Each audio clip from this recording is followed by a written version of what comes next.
커피 인문학이라는 강좌를 하시는 분들도 꽤 많이 늘었어요. 저는 이제 그 다음 단계를 가고 싶은 건데, 인문학을 해보면서 AI가 이렇게 막 나오고 우리가 해야 될 가장 인간적인 거는 생각이다라는 거죠. 그래서 저는 커피 인문학을 2017년에 쓴 다음부터 그 다음에 계속 그런 시간이 있을 때마다 생각을 했는데, 누워서 천장을 보라는 건 데카르트의 얘기입니다. 데카르트가 그 생각을 한 거 아니에요? 천장에 뉴턴은 떨어지는 사과를 봤지만, 야, 이거 파리가 앉아있는 저 하나를, 저 위치를 어떻게 설명해야 될까? 어떻게 특정을 해야 될까? 할 때 이제 좌표가 나와요. X와 Y로 세워가지고 X로부터 얼마, Y로부터 얼마. 아, 그러면 내가 쟤를 위치를 갖다가 특정할 수 있겠구나. 이 좌표를 데카르트가 만들잖아요. 그래서 지금 우리 커피를 함께 공부하는 이 공간은 커피라고 하는 영역에 지금 좌표를 찍는 첫 시도를 하고 있다는 마음을 갖고 학교 오실 때마다 지금 흥겨워서 오늘 또 내가 뭔가를 새로 나한테 축복을 주러 가는 거구나 라는 생각을 갖고 오셨으면 좋겠습니다. 그래서 함께 공부하는 건 그 과정은 굉장히 힘들어요. 힘들지 않으면 뭔가 잘못되어 있어요. 반드시 힘든 거다라는 말씀 드리고, 오늘 우리 그 시험 문제지 뒤에 가보면은 제가 4번 뒤에 참조라고 넣어놓은 거 한번 같이 볼까요? 그게 이거 한번 보십시오. 언제 거예요? 리시브가 된 게 2022년 5월 10일, 그 다음에 2024년 accept 받아들인 거는 지금 2월 23일이에요. 이 논문을 제가 거기 보면은 참조에 여기 업그레이드 할 때 들어가고 안 들어갔구나. 이게 미국의 기사에 떠서 알았어요. 저는 감히 함께 하기를 바래요. 전 세계에서 커피에 대한 움직임을 가장 빨리 체크하는 사람이 되기를 소망하고 실천하고 있어요. 그래서 검색을 계속하고 있어요. 저 혼자 하기 힘들어서 한 분이 또 한 분이 같이 하고 계세요. 이제 그분은 일요신문에 아주 유명했던 기자, 이제 은퇴를 하신 제 선배인데, 그분과 이제 함께 협회 활동을 하면서 그분은 온종일 검색만 해요.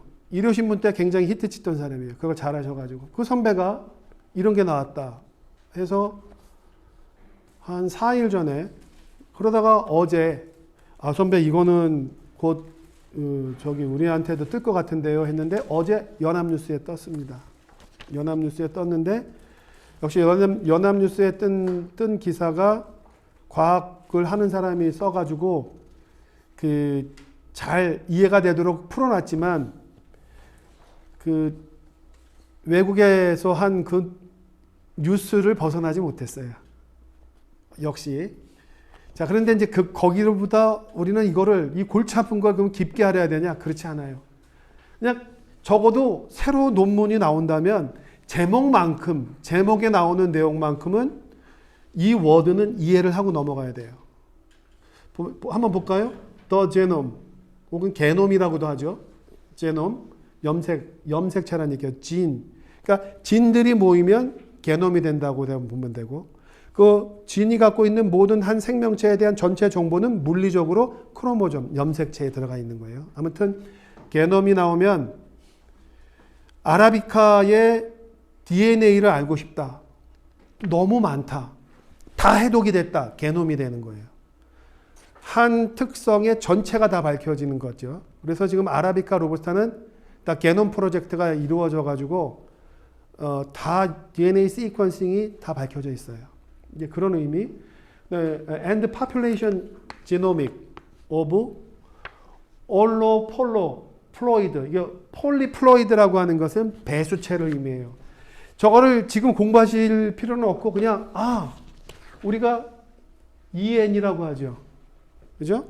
염색체가 이렇게 돼 있고, 뭐 이렇게 돼서 하나가 짧으면 얘는 X 형태고, 이렇게 두 개가 들어가 있으면 얘는 XX. 이렇게 됐고, 한쪽이 좀 짧으면 XY. 이 남자들은 좀 덜 떨어졌다고 얘기하는 게 염색체가 짧아요.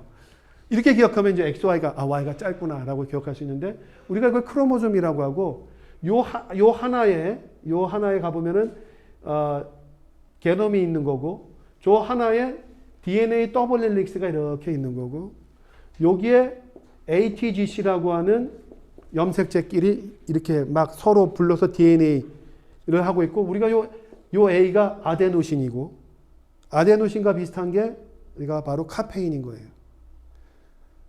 뭐 여기까지 가면 또 괜히 기분 나빠하실 것 같으니까 아무튼 EN이 되면 EN이 정상적인데 씨 없는 수박 오장춘 박사가 씨 없는 수박을 만들었다고 했을 때 우리가 생물에서 배웠을 거예요. 걔는 염색체가 4N이더라.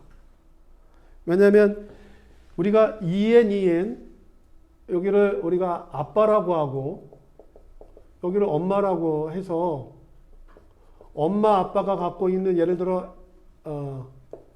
염색체가 성염색체가 여기서 하나가 나오고 이쪽서 하나가 나와서 두 개가 합쳐서 정상적인 N이 와서 EN이 돼야 되거든요. 그러니까 남자의 정자에는 N만 있는 거예요. 여성의 난자에는 N이 있어서 두 개가 만나면 또 EN이 되는 거죠. 그래서 우리가 생식세포에는 EN이 갈라져서 남녀가 만나야 EN이 되니까 생식세포는 EN이 아니라 N이 들어가 있어야 돼요. 이게 자연스럽게 이루어져야 되는데 어느 날 자연에서 커피에서 EN씩 잘 살고 있었던 것이 기적 같은 일이 벌어져요. 얘가 계속 N 돼가지고 EN이 되고 계속 이렇게 성체가 나와야 되는데 지금 여기 이 논문에 따르면 6만 년 전에 커피나무가 카네포라가 만나고 유게니오이데스가 만나더니만 얘가 2N이 안 되고 4N이 돼버렸어요. 4N이 탄생한 거예요. 기적이죠. 수박으로 따지면 씨 없는 수박이 나온 거예요. 이게 아라비카란 말이에요. 아라비카. 그래서 아라비카의 기원을 생물학적으로 밝혔다는 데 의미가 있어요. 6만 년 전에 아라비카가 탄생했다라고 보는 거예요. 그러니까 커피의 앞으로의 기원은 아주 먼 옛날이 아니라 지난번에 카네포라 우리가 지금 읽고 있는 이번 주에는 제가 영상을 올리지 못했지만 그 이유는 제가 피곤해서 일정이 많아서라기보다는 여러 선생님께서 중간고사 준비하시느라고 올려야 못 보실 것 같아서 얘기 그만할래요.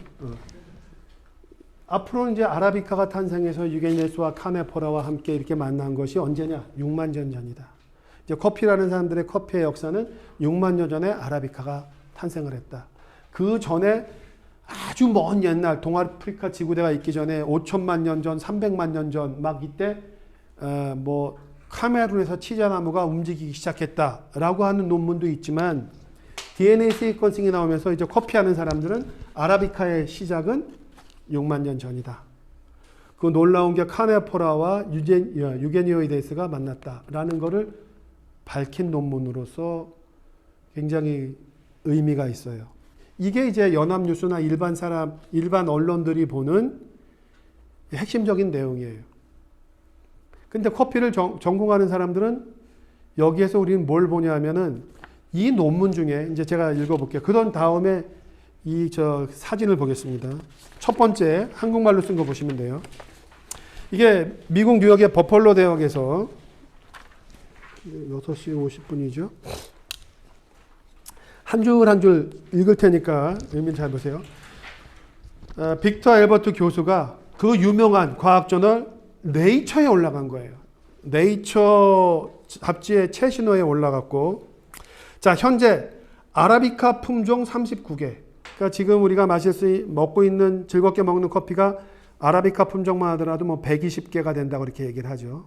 근데 그 중에 대표적인 39개의 DNA를 다 분석을 했고, 그 다음에 18세기 스웨덴 칼 린네가 코페아 아라비카라고 이름을 붙였을 때 그때 표본을 갖고 있는 걸 또 분석을 해서 1700년대 말에 린네가 코페아 아라비카라고 딱 이름을 붙였을 때 아라비카에서 나왔기 때문에 아라비카라고 졌다라고 하는 그 데이터를 갖고 DNA를 갖다가 일치도를 본 거예요. 일치도를 봤더니 결론적으로 뭐냐면 전 세계에 퍼져 있는 지금의 아라비카 커피는 단적으로 얘기해서 다 어디서 갔다? 예멘에서 갔다라고 보는 거예요. 아라비카의 에티오피아에 있는 것들이 퍼지질 못했다. 이게 무슨 의미를 갖죠? DNA의 다양성이 떨어진다는 거죠. 그래서 지금 겪고 있는 문제가 뭐냐면 다양성이 떨어지다 보니까 지구 온난화에 약하고 병충해에 약해서 DNA를 다양성만 유지한다면 1년에 혹은 뭐 1년이라고 나오진 않지만 몇 조를 줄일 수 있다라는 주장을 하는 거예요. 과학자들이. 지금 니들 커피 키우면서 지구 온난화 때문에 멸종한다, 뭐 병충해 때문에 농약 준다, 약하다, 뭐하다고 다 떠들고 있는데 DNA가 다양하지 않아서 그래. 다양하게만 만들었다면 니들 지금 이 고생 안 해도 돼 라는 얘기를 논문으로 해주고 있고 이미 시작이 됐죠. 2017년부터 그게 바로 F1 하이브리드라는 거예요. 지금 산테로 아메리카 이런 것들이 지금 다 어떻게 해요? 교배를 에티오피아에 가는 원종들에서 잡아오죠. 그 이유가 풀리는 거예요. 여기서 경험적으로 맛을 좋게 하기 위해서 우리가 하이브리드 교배를 해서 한다 그러면 에티오피아의 에얼룸 이쪽으로 가가지고 거기서 맛을 찾을 거야 라고 경험적으로 갔는데 논문으로 나온 거예요. 거기로 가야만 되는 거예요. 다양성을 위해서. 이게 그런 의미에서 굉장히 멋진 논문이에요. 그럼 이제 우리는 앞으로 어떻게 해야 되냐? 커피의 기원지는 한동안 저도 재채겠다 얘기했죠. 린네가 이 바보가 제 마음속으로 아라비아 반도에서 커피가 나온 줄 알고 아라비카라는 이름을 줘버렸네.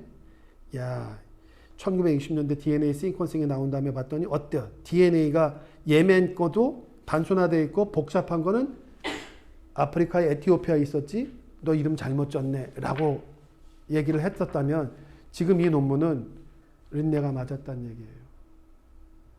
예멘에서 에티오피아에 있는 커피들이 예멘으로 건너가서 예멘에서부터 거기서부터 퍼져나간 걸로 지금 전 세계에 지금 재배하는 아라비카는 다 단순화되어 있다라는 얘기입니다.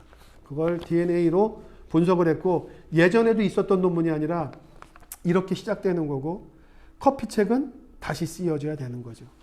항상 지식은 다시 쓰여져요. 바뀐다는 거에 대해서 수정한다는 거에 대해서 두려워하지 마세요. 특히 커피는 당분간 앞으로 5년 이내에 기존의 것이 맞다라고 주장을 바꾸지 않고 있다면 바보가 될 거예요. 계속 바꿔야 돼요. 커피의 기원지는 예멘이다. 대신 이제 구체적으로 얘기해요. 전 세계로 퍼진 게 예멘의 티피카와 버번 계열로 거의 단순화되어 있어서 우리가 지금 이런 고생을 하고 있다. 자, 그러면 어떻게 해야 되냐? 이제 바로 여기 논문에도 나와요. 동아프리카 지구대를 중심으로 해서 서쪽 부분에 지금 자연적인 야생의 DNA를 많이 갖고 있다.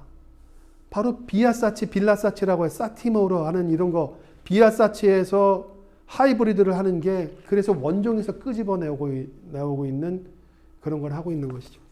아니나 다를까 원종에 있는 걸 끄집어냈더니 지구온난화에 강하면서도 티모르, 로부스타 거를 받았는데도 불구하고 맛이 좋아지는 것들이 지금 막 나오기 시작하는 거죠. 그래서 앞으로 공부는 F1 하이브리드를 제가 2022년에 단국대에서 처음 강의를 했어요. 그거를 예전에 강의했던 거를 이렇게 보면서 그때 했던 것이 거의 적중되는 것 같아요. 그때 이제 막 다른 박재윤 교수가 대회를 하셨던 분이 막 센트럴 아메리카노 구해왔다 그래서 학생들과 대학원생들 선생님들과 함께 커피를 마시면서 이제 앞으로 다 이 맛으로 바뀌는 거야? 막 이런 흥분된 얘기를 했었던 기억이 엊그제 같습니다. 자, 그런 얘기고 다 두 번째 그 얘기를 하고 있는 거고 현재 그다음에 네 번째 아라비카 커피 품종은 60만 년 전 이전에 에티오피아 숲에서 로부스타종 카네포라와 유게니데스가 자연 교배하면서 각각 두 쌍이 들어왔는데 얘가 갈라지지 못하고 사엔이 돼버린 거예요. 두 개가 교배가 됐으면 아라비카의 성격은 영원히 못 나왔을지도 몰라요.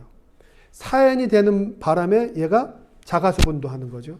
교배하지 않아도 나무 한 그루 갖고도 꽃이 피는 거예요. 그래서 지난번에 커피 그 미사리 농원에서 한 그루 가져가신 분 걱정 안 하셔도 돼요. 얘는 그냥 한 그루 갖고도 꽃이 피고 열매 맺어요. 대신 건강하지 않죠. 그래서 여러 다른 거랑 해줘야 이른바 근친교배가 안 되는 거예요. 자가수분을 많이 했으니까 아라비카는 근친교배를 했고 그래서 또 약해지는 거예요. 지금 퍼져 있는 게 다 근친교배의 산물들이에요. 국가를 따지면 그 옛날 프랑스의 귀족들이라고 보면 돼요. 다 근친. 합스부르크가 그래서 망하잖아요. 근친교배 때문에. 아라비카 역사에서 개체수의 병목 현상이 3번 있었는데 가장 오래된 것은 29,000년 세대로 따지니까 61만 년 전에 발생을 했다. 개체수가 거의 없다가 이때부터 발견되기 시작했다. 그래서 지금 논문에서는 61만 전에 아라비카가 탄생했다라고 보는 거예요.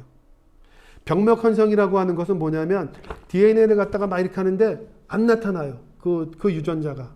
그러면 이때 없었던 건가? 그러다가 그때 딱 나타나죠. 그런 다음에 또 시간이 지나면서 여기 나와요. 병목 현상 수천 년간 온난화와 냉각기를 거치면서 개체수가 막 증감을 하다가 에티오피아 예멘에서 재배된 후에 이제 세계로 확산이 됐다. 그 다음 그 밑에 나오는 게 이게 우리한테 재미난 거예요. 자, 야생 커피 품종들은 모두 동아프리카에서 아시아로 뻗어 있는 그레이프 리프트 밸리 거기 초원이 만들어졌다는 거 제가 말씀드렸던 거예요. 그 서쪽에서 유래됐지만 재배 커피 품종은 아프리카 예멘을 가로질러 홍해로 나가는 바로 그 예멘 쪽에서 재배 커피 품종들이 다 나타났다라고 보는 거죠. 여기서 재배의 의미는 우리 인간이 재배했다는 그런 뜻이 아니에요. 와일드, 각각의 유니크한 와일드들이 있다가 계속 비슷한 것끼리 계속 교배를 돼서 DNA에 들어가서 패턴이 나오기 시작했다라는 거예요. 그게 이제 이따 논문으로 나와요. 근데 그러면 우리가 이거를 그거 하나하나를 다 이해를 해야 되냐? 그렇지 않고 지금은 61만 전 아프리카 DNA가 단순화된 것 요거만 캐치하셔도 좋다라는 거고. 그리고 맨 마지막에 이 논문도 곧 나올 거예요. 이 논문이 기대를 갖게 하는 거예요. 이번 개론 연구를 통해서 아라비카 품종 중 한 계통이 논문에서는 얘기하지 않고 있어요. 한 계통이 질병에 강한 저항성을 갖게 된 과정을 밝혀냈다. 자, 그러면 바로 그 저항성을 갖게 된 과정을 알게 됐으므로 이제 기후변화 병충해에 강한 품종을 개발하는데 크게 기여할 것으로 보인다. 이 얘기는 뭐냐면 이 논문 대개 끝에 DNA 게놈 분석을 통해서 니들이 발견해낸 것이 겨우 61만 년 전에 아라비카의 패턴이 나왔다는 거 안 게 그게 다 전부냐? 아니다. 우리 뒤에 지금 학술적인 건 이렇게 나왔지만 우리가 사실 이 논문 분석을 하고 했던 건 뭐냐면 지구온난화 때문에 2060년, 앞으로 30년, 50년 뒤에 아라비카 품종이 멸종할 것이다라고만 하는 이런 이야기가 나오고 있는데 우리가 개놈 분석을 한 것은 아라비카의 멸종을 막기 위해서 하는 것이다. 봤더니 지구온난화에 저항성 있는 이 한 개체를 확인했고 걔가 DNA가 어떻게 바뀌어나는지 그 계통을 다 봤다. 이 얘기는 뭐냐면 그 개체가 어디에 교배를 통해서 부모가 누군지를 다 확인했다. 이런 얘기거든요. 그럼 이제 그 다음에 이제 저는 이제 기대를 하는 거죠. 이거를 딱 모아오고 있다가 한 올해 내로 이 새로운 병충해에 강한 그 품종의 DNA 게놈을 전체 DNA 시퀀스를 확인했다. 이제 어떻게 가요?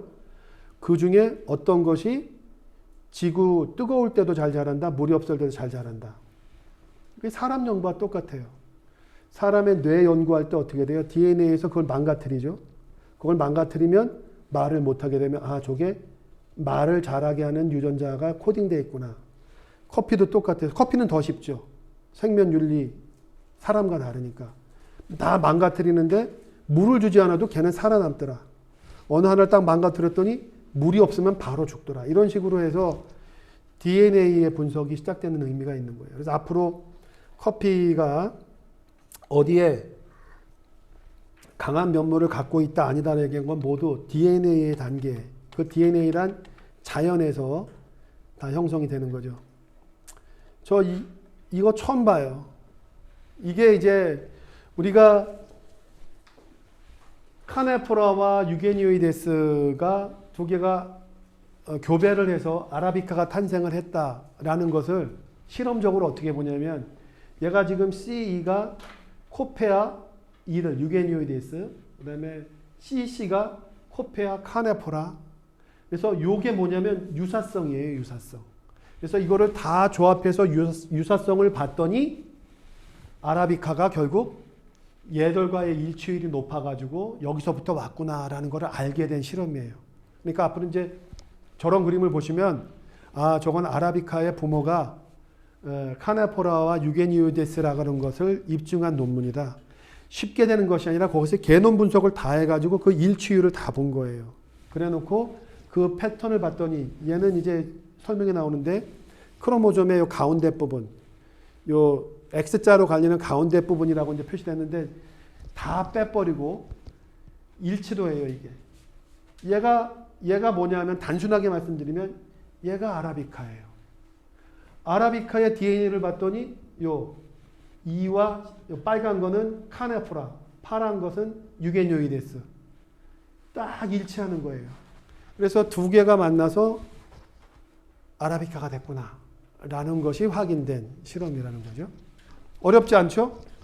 저거 이상 저도 잘 몰라요. 그냥 저 그림, 저 연구가 저렇게 일치도를 보고 부모가 카네포라와 유게니오이데스인 걸 알았구나 라는 얘기고,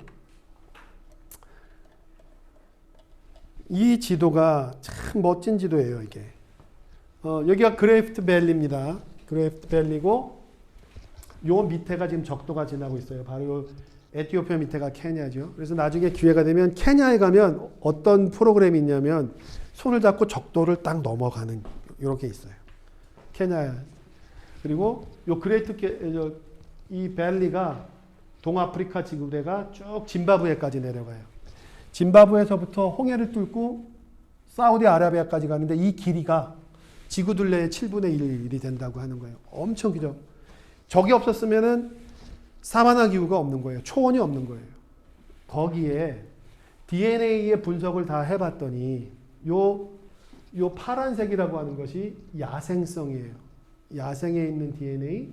그다음에 노란 것이 컬티바. 그래서 위에서 보면은 암스테르담, 버번 포인츠, 과레말라, 모카, 아라부스타, 문도노보, 루비.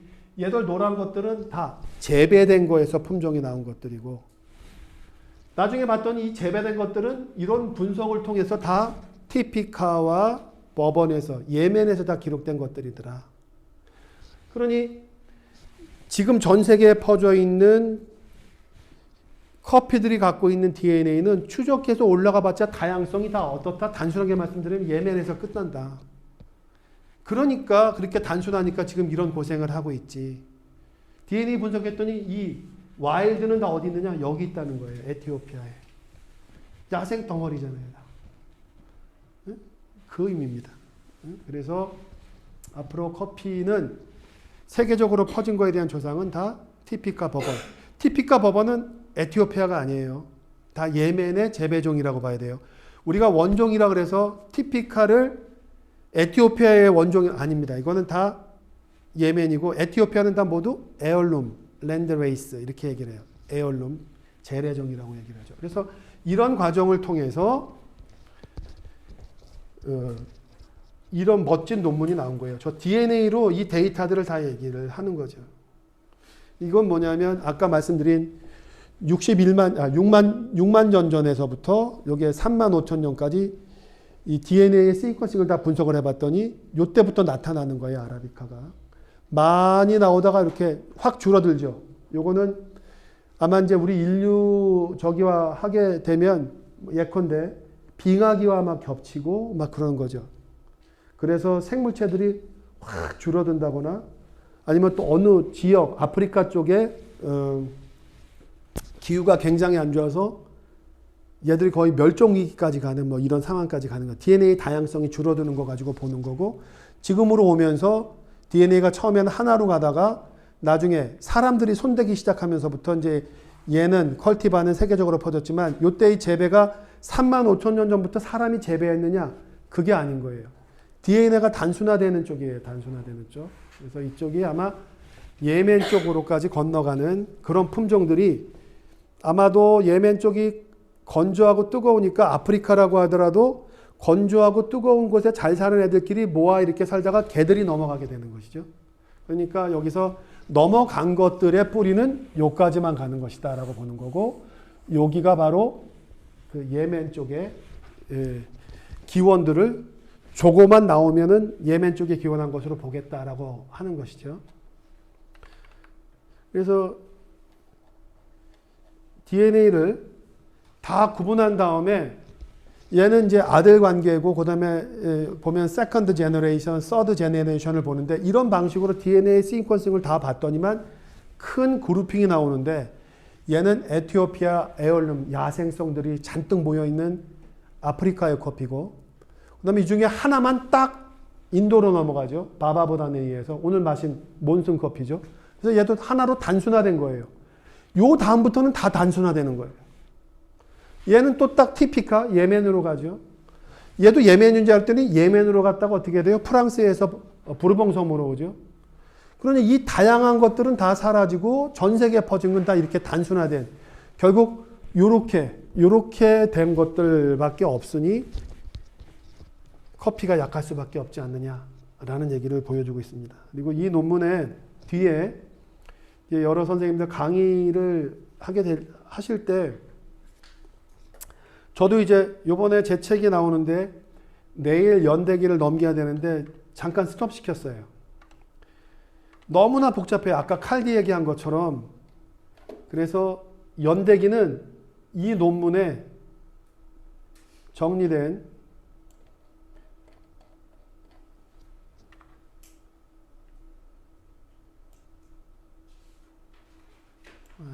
이 논문을 계속 보시면 끝부분에 이런 사진이 나와요.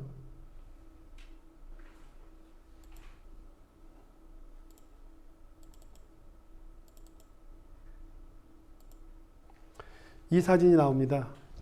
이제 앞으로는 고민하지 마시고 커피가 아프리카에서부터 전달되는 전 세계의 이 그림을 저도 이거를 2013년에 만들기도 했었고 그 올 오바웃 커피에서도 이게 나오기도 하고 막 견해가 다르고 막 그랬는데 최신 논문에 이 사람이 연구한 게 아니라 다 봐가지고 소문이건 자료건 간에 커피 연대기 전파의 역사를 정리해 놓은 거예요. 보면은 6세기 때 뭐가 있어요? 에티오피아가 예멘을 공격하죠. 그래서 6세기 때 넘어갔다라는 주장이 있고 그래서 아마 두 개를 써놓은 것 같아요. 그 다음에 1500년대에 넘어갔다. 1500년대에 넘어가면 이거는 굉장히 늦은 거죠. 1500년대 저때 넘어갈 때 뭐예요? 오스만 투르크가 이집트를 점령하고 막 그럴 때였죠. 그러면 아무튼 1500년대에 예멘으로 넘어가면 역사를 굵게 이야기를 하고 있어요. 그러니 지금 한마디로 DNA를 분석해서 그 토대와 이거를 볼 때 전달된 거는 이들 저 커피 대충 공부하는 사람들 까불지 말고 이제 이렇게 얘기를 하자라는 선언과 같아요. 요거를 가지고 1600년대에 이제 네덜란드가 부르카라고 하는 직물상이 예멘 모카항에 와서 나무를 하나 훔쳐갔다는 얘기가 1616년의 얘기예요. 그리고 1616년에 네덜란드의 그 포목상이 가져갔다가 1714년에 뭐예요? 루이 14세한테 갖다 바치죠. 합스부르크를 견제하기 위해서. 그래서 앞으로 연대기와 관련돼서는 요거를 보시고 인용을 하시면 가장 최신의 걸로 가장 그래도 지금 이 순간 정확하다. 그리고 그 이전에 먼 옛날 기원전 뭐 이런 얘기는 안 하셔도 될 것 같고 여기 보면 이제 여기가 바로 레이니옹 섬이에요. 부르봉 섬. 근데 제가 이번 강의 중에 한번 다뤄보고 싶은 건 이 논문 말고 최신 논문에 에티오피아뿐만 아니라 수단 지역도 커피의 그 기원지라는 주장이 하나 있고, 그다음에 마다가스카르에서 기원된 원종이라고 하는 그런 또 논문이 또 있어요. 근데 그것이 여기에 반영되진 않았더라고요. 그래서 제가 지금 궁금한 건 수단도 기원지라고 봐야 되느냐라는 부분과 마다가스카르에서 기원한 것들을 보는 것이 지금 저한테는 숙제인데, 왜냐하면 이 마다가스카르가 여기에 있지만 지질학적으로 마다가스카르는 인도에서 떨어져 나왔어요. 인도 여기에서. 그래서 얘가 인도에서부터 떨어져 나올 때는 그때는 뭐 너무나 생명체가 있기 전에의 얘기이기 때문에 마다가스카르의 커피의 기원소를 인도와 연결시키는 그것은 너무 과장된 것이고, 마다가스카르에서만 나오는 DNA 패턴이 유니크하다. 따라서 이 커피는 마다가스카르의 원산지다라고 하는 논문이 있는데, 그거의 유전적인 그 근거는 뭐냐라는 논문은 아직 없거든요. 그렇다면 지금 이 논문이 이 문제까지도 이제 해결해 줄 것이다라고 기대하는 거죠. 그래서 현재로서는 그거 갖고 이제 앞으로 커피 공부를 할 때의 기본적인 자세는 논문 하나만 보고 이 주장을 다 하고 다른 사람이 하는 주장이 틀렸다라고 하지 마시고, 커피 공부할 때는 여러 주장이 나오면 다 받아들이세요. 그 사람은 그렇게 주장한다. 이 사람은 이렇게 주장한다. 해서 다 갖고 계시다가 강의를 하거나 누구한테 얘기할 때는 논문을 갖다가 딱 출처를 밝히면서 이야기하면 좋죠. 이걸 내가 연구한 게 아니잖아요. 그러니까 가르치는 사람들은 뭐랄까, 이제 가르친다고 하는 게 누군 교수를 의미하는 게 아니라 여러 선생님도 마찬가지예요. 이제 커피 공부를 대학원 와서 공부를 하니까 주변에 있는 사람들이 많이 물어볼 거예요. 그럴 때 전문가는 정확한 정보의 출처를 알려주는 사람으로 충분하다라는 거예요. 그래서 우리가 이렇게 논문을 갖다 볼 때 질에 겁먹지 마시고 AI를 통해서 쭉 긁으면 탁 나오잖아요. 이 논문 그거 다 보실 필요가 없는 거죠. 그런데 저 논문이 어떤 의미를 갖는 거냐라는 것은 이제 먼저 축적되고 있는 조금 이제 그런 경험이 있는 사람들이 가이드를 함께 해주면, 그렇게 해서 같이 공부를 하면 이건 시간이 얼마나 빨리 앞당겨지겠어요. 다른 대학들이 지금 쫓아오려고 그래요. 그러니까 단국대가 이 선점한 거를 놓치면 안 돼요. 그리고 일본에 오늘 저녁에 제가 가서 갖고 계실지 모르겠지만, 우리 오늘 1번 문제 다뤘죠. 이 칼디와 낙타에 대한 얘기를 다뤘는데, 이일상 교수께서 이거를 처음 제시를 해서 낙타란 얘기가 들어왔죠. 너무나 고마운 일이에요. 저도 몰랐던 얘기죠. 근데 이제 너무 낙타 쪽으로만 가는 것도 문제가 있더라. 그래서 저도 이일상 교수가 한 3년 전인가, 이게 바로 그 1710년에 영국에서 라틴어로 쓰여진 그 나이로니의 책을 영어로 번역한 책이에요. 1710년에. 지금도 생생하게 기억해요. 이길상 교수가 그때 오마이뉴스인가 어디에다가 낙타다라는 얘기를, 가베사를 책을 내면서 그거를 거기 있는 기사를 쓰는 기자가 이제 거기서 그걸 인용했는데, 누군가가 전화로 그거 염소가 아니라 낙타래. 그래서 그건 중요한 것도 아닌데 뭐 이렇게 얘기를 했는데, 저도 그 기사를 보고 이런 책이, 나이로니 책이 영어로 번역된 것이 프랑스에서 나왔구나 해가지고 아마존을 뒤져봤더니 이 책이 있더라고요.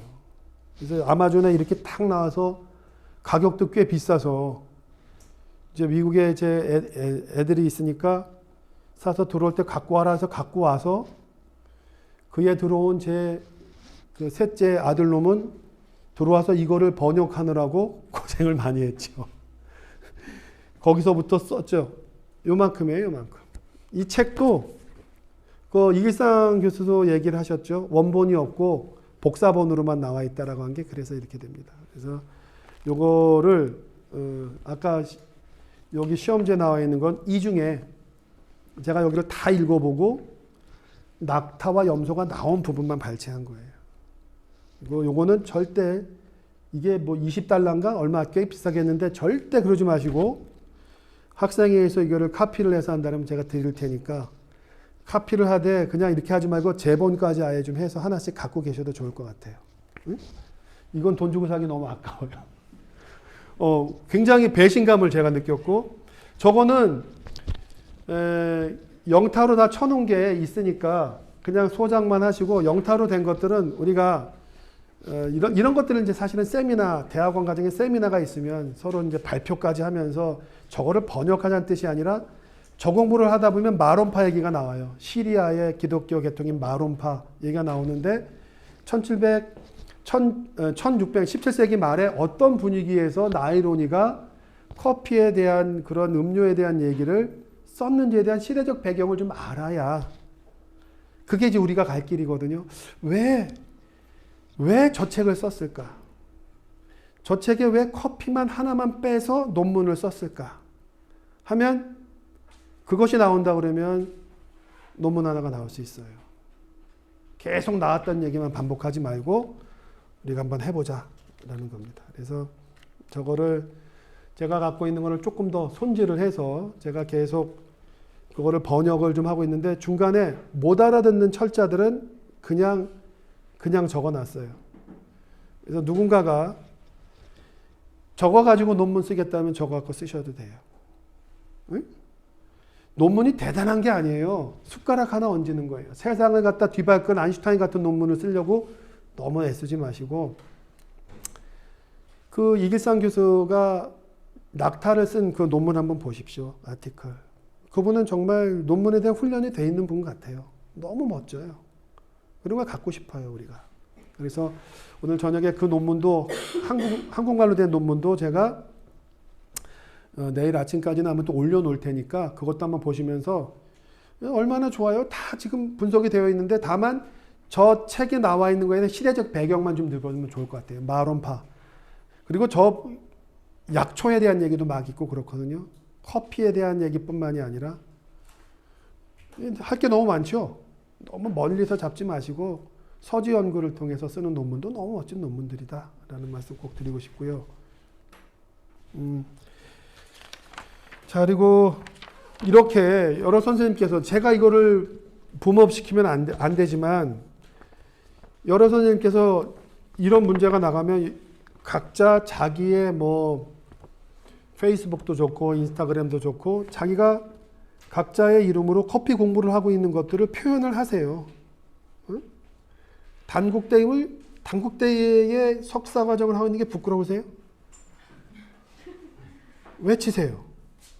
마음껏 사진도 찍고 좋은 논문이 나오면 찍고, 야, 고통을 알리세요. 나 죽겠다. 오늘 다음엔 기말고사는 영어로 내드릴 테니까 나 영어로 이렇게 하고 죽겠다. 해설은 다 해드리죠, 문제를. 뭔가 내가 공부하고 있는 지금의 이 커뮤니티를 자랑스러워 하시고 활동을 노출하시고, 그래서 다음 학기에는 더 많은 동료들이 들어올 수 있도록 하고, 그리고 여기서는 기존에 있는 것들은 빨리 공유해서, 기존에 있는 거를 누가 먼저 아느냐가 공부가 아니잖아요. 기존에 있는 것들은 빨리 알아서 공유해가지고 지금 없는 얘기들을, 제가 지금 지난번에 말씀드렸잖아요. 그거 커피 세례 교황청에 서신 띄우면 되거든요. 정말 세례를 줬냐? 아니라잖아요. 콜스키도 오스트리아 정부에다가 하는 거죠. 독일에다 해갖고 베토벤이 정말 60알을 가려 마셨느냐? 거기에 대한 자료를 좀 달라. 이런 걸 다 확인해 보는 과정을 거치는 거죠. 할 일이 너무너무 많아요. 그래서 급하게 가지 말고 대신 우리가 어디를 향해서 어떻게 가겠다 라는 어떤 그런 마음을 가지고 이 자리에 모여 있는 사람들끼리는 하나가 돼야 돼요. 우리는 모두 오늘 승자예요. 다들 열심히 공부해서 중간고사 답안지를 제출했고, 오늘 돌아가시면 얼마나 기분이 개운하겠어. 샤워한 느낌일 거 아니에요. 아셨죠? 그리고 그러기 위해서 새로운 건 어디에 있다? 변화에 있다. 그래서 오늘 1번 문제의 정답은 뭐예요? 커피가 약으로부터 시작됐다라고 하는 것. 그것이 이제 이 효과, 효능을 보고 커피가 인간에게 들어왔다라는 것이 사실 메시지죠. 그리고 또 하나는 철학적으로는 변화하지 않는 건 캐치. 만약 염소가 커피를 먹고 아무런 반응도 없고 일상생활 그대로였다면 우리는 영원히 커피를 몰랐을 거예요. 이게 더 올라가면 뭐가 돼요? 시간의 개념이 되죠. 변화가 없으면 시간도 흐르지 않는다. 여러 선생님 한 학기 공부하겠지만 변하지 않으면 한 학기 동안 시간이 흐르지 않은 거예요. 아셨죠? 예, 다음 주에 뵙겠습니다. 예, 수고하셨어요. 예.